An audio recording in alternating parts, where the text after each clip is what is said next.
హే guys, నమస్తే, అస్సలం వాలేకుమ్. Welcome to my YouTube channel జుమేరా షేక్. ఈరోజు బ్రేక్ఫాస్ట్ వచ్చేసి దోశ బ్యాటర్ అయితే అయిపోయిందండి. ఇంట్లో పిండి అయితే ఏం లేదు టిఫిన్ చేయడానికి. ఇంకా అందుకని ఓట్స్ ఉన్నాయి కదా, ఓట్స్తో కొంచెం డిఫరెంట్గా ట్రై చేద్దాం అనేసి ఓట్స్ దోశ వేస్తున్నాను. ఓట్స్ అయితే పాలలో వేసుకొని కొంచెం హనీ కలుపుకొని తాగుతాము డైలీ.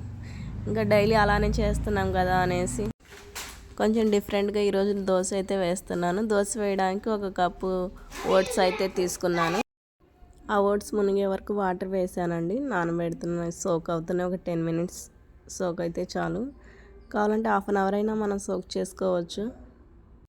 నేనైతే 10 minutes సోక్ చేశానండి. ఇంకా అయిపోయింది.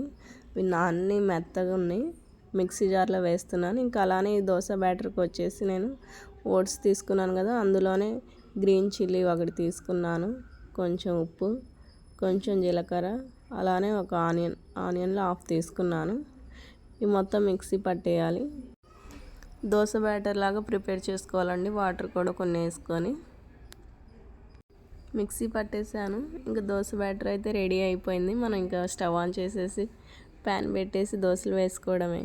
చూడండి, 10 minutesలో అసలు ఇన్స్టెంట్గా మనకి దోశ బ్యాటర్ అయితే ప్రిపేర్ అయిపోయింది.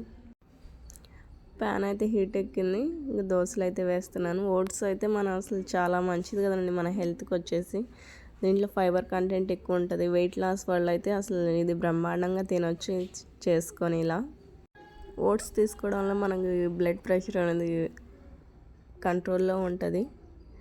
ఇంకా అలానే షుగర్ పేషెంట్స్ కూడా ఓట్స్ తీసుకోవచ్చు. ఈ ఓట్స్తో వచ్చేసి మనం దోశ బ్యాటరే కాకుండా ఇడ్లీ చేయొచ్చు, అలానే ఉప్మా చేసుకోవచ్చు, ఆమ్లెట్ వేసుకోవచ్చు, ఓట్స్ ఆమ్లెట్, అలా చాలా డిఫరెంట్ వెరైటీస్ చేసుకోవచ్చు అండి ఓట్స్తో. ఇలా వేసిన దోశ పైన మనం కొంచెం క్యారెట్ కానీ, ఆనియన్స్, అలానే కొత్తిమీర అలా వేసుకోవచ్చు. ఇంకా నేనైతే దోశలు వేసేసానండి. అయిపోయింది. టేస్ట్ అయితే చూస్తున్నాను. కొంచెం టమాటా చట్నీ, అలానే పల్లీ చట్నీతో తినేస్తున్నాను. చాలా బాగున్నాయి సాఫ్ట్గా అసలు దోశలు అయితే. ఎన్ని తిన్నా కానీ తిన్నట్లేవు అసలు. మెయిన్ అయితే ఇంకా తినాలనిపిస్తుంది దోశలు అయితే. టేస్ట్ అయితే బ్రహ్మాండంగా ఉంది. మీరు ఒకసారి ట్రై చేయండి. రెసిపీ ఎలా ఉందో కామెంట్ చేయండి. నా వీడియో నచ్చితే లైక్ చేయండి. సబ్స్క్రైబ్ చేయని వాళ్ళు ఎవరైనా ఉంటే సబ్స్క్రైబ్ చేయండి. Thanks for watching.